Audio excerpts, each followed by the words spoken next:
लक्ष्मण रेखा आप सभी जानते हैं, पर इसका असली नाम शायद नहीं पता होगा। लक्ष्मण रेखा का नाम सोमतिथि विद्या है। ये भारत की प्राचीन विद्याओं में से जिसका अंतिम प्रयोग महाभारत युद्ध में हुआ था।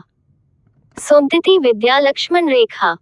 महर्षि श्रृंगी कहते हैं कि एक वेद मंत्र है, सोमम ब्रही वृतम रत स्वाहा वेतु संभव ब्रहे वाचम प्रवाणम अग्न ब्रहे रेत अवस्थि। ये वेद मंत्र कोड है उस सोमना कृतिक यंत्र का। पृथ्वी और बृहस्पति के मध्य कहीं अंतरिक्ष में वह केंद्र है जहां यंत्र को स्थित किया जाता है। वह यंत्र जल, वायु और अग्नि के परमाणुओं को अपने अंदर सोखता है। कोड को उल्टा कर देने पर एक खास प्रकार से अग्नि और विद्युत के परमाणुओं को वापस बाहर की तरफ धकेलता है।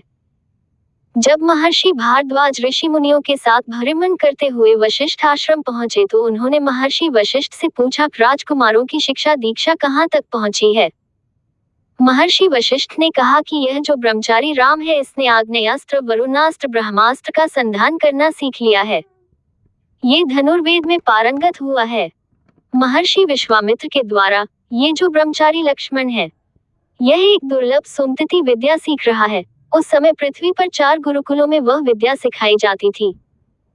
महर्षि विश्वामित्र के गुरुकुल में, महर्षि वशिष्ठ के गुरुकुल में, महर्षि भारद्वाज के गुरुकुल और उदालक गोत्र के आचार्य शिकामकेतु के गुरुकुल में श्रृंगी ऋषि कहते हैं कि लक्ष्मण उस विद्या में पारंगत थे। एक अन्य ब्रह्मचारी वर्णित भी उस विद्या का अच्छा जानकार था। सोमम ब्रही वृतम रत स्वाहा वेतु संभव ब्रहे वाचम प्रवाणम अग्न ब्रहे रेत अवस्थि। इस मंत्र को सिद्ध करने से उस सोमना कृतिक यंत्र में जिसने अग्नि के, वायु के, जल के परमाणु सोख लिए हैं, उन परमाणुओं में फोरमैन आकाशीय विद्युत मिलाकर उसका पात बनाया जाता है। फिर उस यंत्र को एक्टिवेट करें और उसकी मदद से एक लेजर बीम जैसी किरणों से उस रेखा को पृथ्वी पर गोलाकार खींच दे।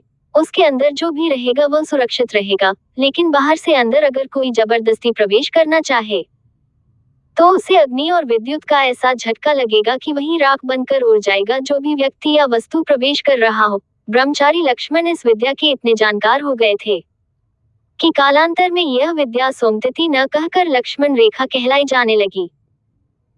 महर्षि दधीची, महर्षि शांडिल्य भी इस विद्या को जानते थे। श्रृंगी ऋषि कहते हैं कि योगेश्वर भगवान श्री कृष्ण इस विद्या को जानने वाले अंतिम थे।